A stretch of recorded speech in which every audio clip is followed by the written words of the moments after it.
What is up, everyone? It is your boy Speed here, and today we're going to be talking about one of the best heroes in the mid lane of this current patch due to the item changes. Now, this is a hero that I speculated on. I touched on it in my recent hero build video, and that is Leshrac. The reason why I think Leshrac has potential is purely for the new Bloodstone that, in my opinion, is 10 times better for Leshrac. Let's talk about a couple of the reasons. So number one, Kaya was changed. I wouldn't say this is the biggest one, but it does give Lesh a little bit more mana regen. However, you lost the mana loss reduction, so it's not nearly as good. Next up, we have the fact that it gives you 10% magic resist, which is pretty good on a squishy hero like Lesh. And most importantly, we have the fact that the Bloodstone active that turns 30% of your maximum mana into health is now on an 85-second cooldown, all the way from 250, which is massive. So yeah, we're going to be talking about Leshrac. If you're excited for this hero and you want more videos on this channel, I would appreciate it if you could smash the like button right now and just obliterate the like button completely to 8,000 likes. I think that's my standard number now. I'm just going to keep saying 8,000 likes like for every single video. So for the next week, guys, I'm going to ask for 8,000 likes, or maybe I should just do it till we actually get 8,000 likes. But now, let's get into it. And on top of that, you guys know what I'm going to say. Check out the gameleap website, but why should you check it out today? What is different about today? Don't skip! Alright, I want you skipping. Also, don't comment down below, Speed, I skipped the video. Am I a devil now? But why should you not skip it? Because there's going to be another 5 builds that I theory crafted with my friends and seen pro players use that are going to be posted on the gameleap website. So if you click the link down below in the description right now, sign up for your first month of gameleap where you get 25% off, and I'll see you there. Alright, so I'm not going to cover too much the laning stage of Leshrac purely because I have other videos on this. I'm pretty sure there's one on YouTube, so nothing has changed there. You still throw out your stun to secure creeps. It's pretty simple. But nonetheless, upcoming here is the first place for efficiency, and I really do want to focus on how Ori plays for efficiency this game, because in my opinion, that's how you want to play this current version of Leshrac. You want to get around the map, push in waves, jungle, and play very much for last hits rather than for killing people. Your goal is to split up the map and flash farm. So the first major play that we're going to see here is him jungling. Now I hear you guys, you're like, Speed, are you kidding me? Is this really the entire point?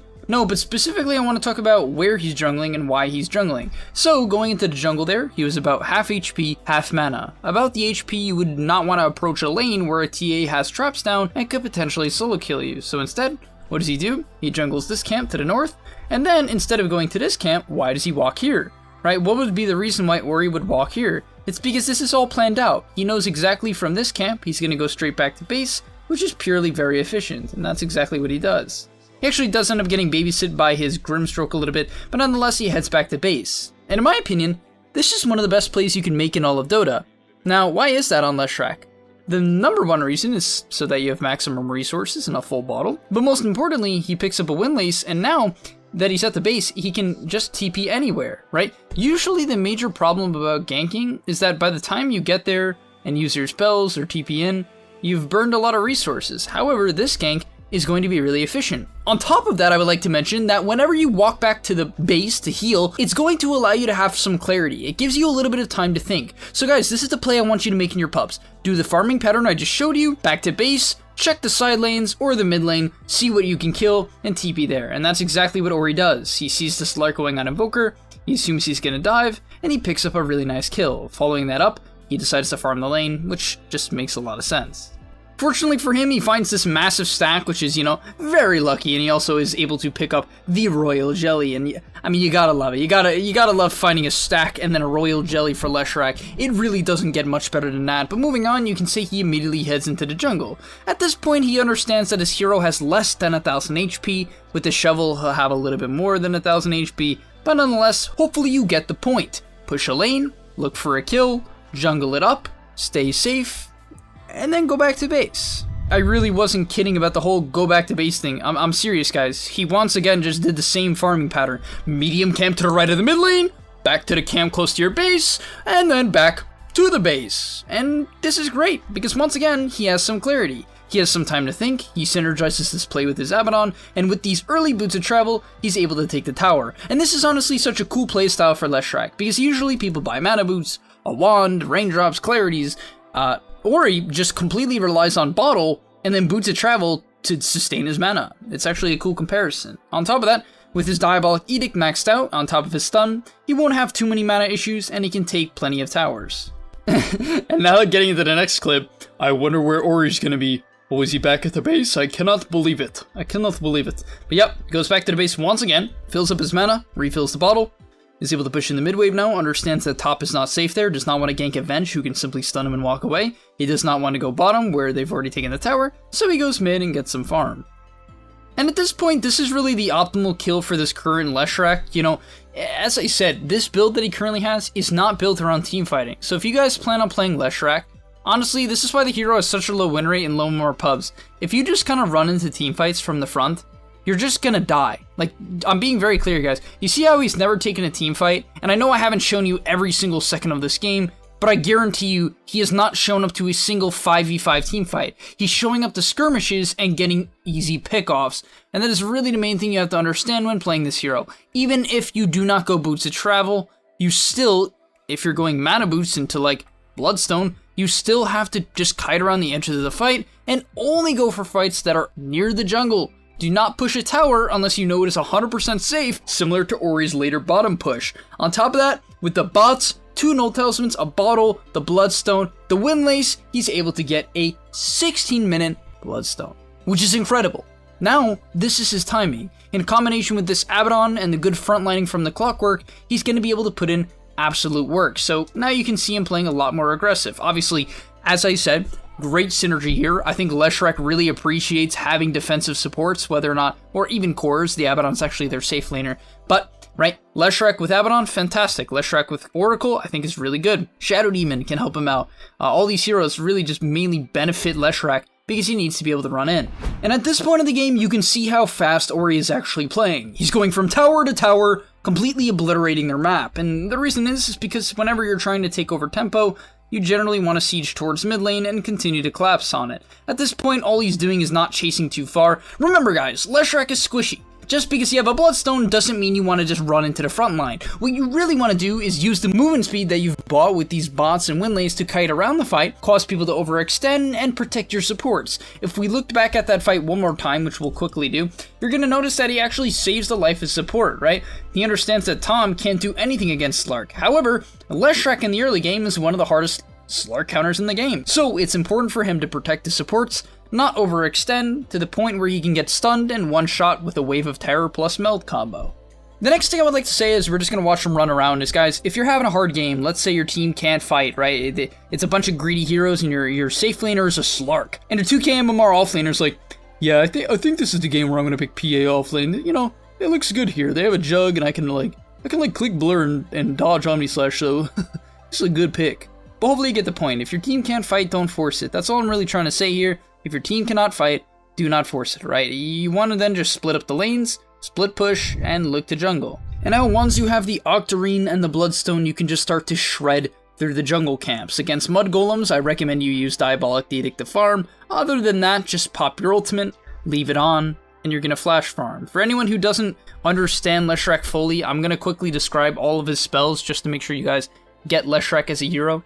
So that if you do pick it, you're not completely blind. Number 1 is your stun. It does damage in a radius.